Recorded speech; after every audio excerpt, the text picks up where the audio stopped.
इधर रायपुर लोकसभा सीट से भाजपा प्रत्याशी बृजमोहन अग्रवाल ने आईएनएच न्यूज से खास बातचीत में दावा किया है कि भाजपा 11 की 11 लोकसभा सीट जीत रही है। साथ ही बृजमोहन अग्रवाल ने कहा कि भाजपा रामलला दर्शन योजना, महतारी वंदन योजना और किसानों को बोनस राशि जैसी लोकप्रिय योजनाओं को लेकर जनता के बीच जाएंगे। बृजमोहन अग्रवाल ने चुनावी मैदान में अपने प्रतिद्वंदी विकास उपाध्याय को चुनाव लड़ने के लिए बधाई दी है।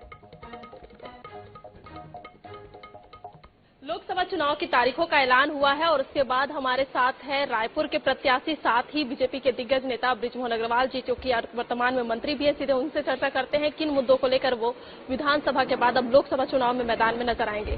सर, विधानसभा चुनाव में आपको भारी भरकम वोट के साथ जीत हासिल हुई थी, लोकसभा चुनाव भी है, अब किन मुद्दों के साथ आप जो है मैदान में? देखिए, मोदी जी की गारंटी जो है वो अपने आप में उससे बड़ी कोई चीज नहीं है और ये सबसे बड़ी बात है। मोदी जी ने विधानसभा चुनाव में जो गारंटी दी थी वो 5 साल के लिए दी थी और उन गारंटियों को 3 महीने में ही बीजेपी ने पूरा करके बता दिया है। और जो कांग्रेस सरकार ने वादे किए थे उन्होंने 5 साल में भी पूरे नहीं किए।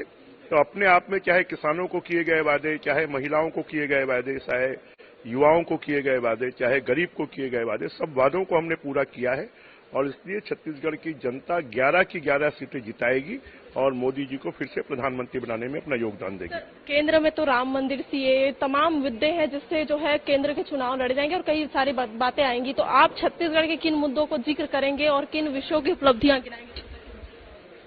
अरे, किसानों को 20,000 रुपए 1 एकड़ में मिल रहा है। इससे बड़ी कोई चीज आज तक हिंदुस्तान में और पूरे इतिहास में किसी ने नहीं दिया।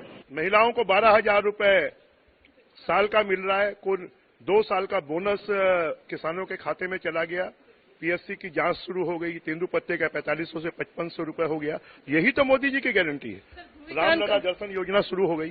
ध्रुवीकरण का आरोप काफी ज्यादा कांग्रेस ने लगाया था और इस बार भी कहा जा रहा है कि ध्रुवीकरण को भी एक मुद्दा बनाया जाएगा और ध्रुवीकरण की राजनीति अच्छा है ना, जिनके साथ में अन्याय किया जाएगा वो एक होंगे और कांग्रेस ने सनातनी लोगों के साथ में, हिंदुओं के साथ में अभी तक अन्याय किया, उनकी उपेक्षा की है और उसका परिणाम कांग्रेस को भुगतना पड़ रहा है। सर, आप जहाँ पे एक और दिग्गज मंत्री हैं तो वही विकास उपाध्याय जो है युवा चेहरे हैं और युवा है, तो क्या उनके लिए कोई सलाह? जो विकास हमारा छोटा भाई है और अच्छा है, उसको मौका मिला है, उसको शुभकामनाएं। अच्छे से लड़ाई लड़ना चाहिए। शुभकामनाएं हैं, लड़ाई अच्छी लड़ना चाहिए।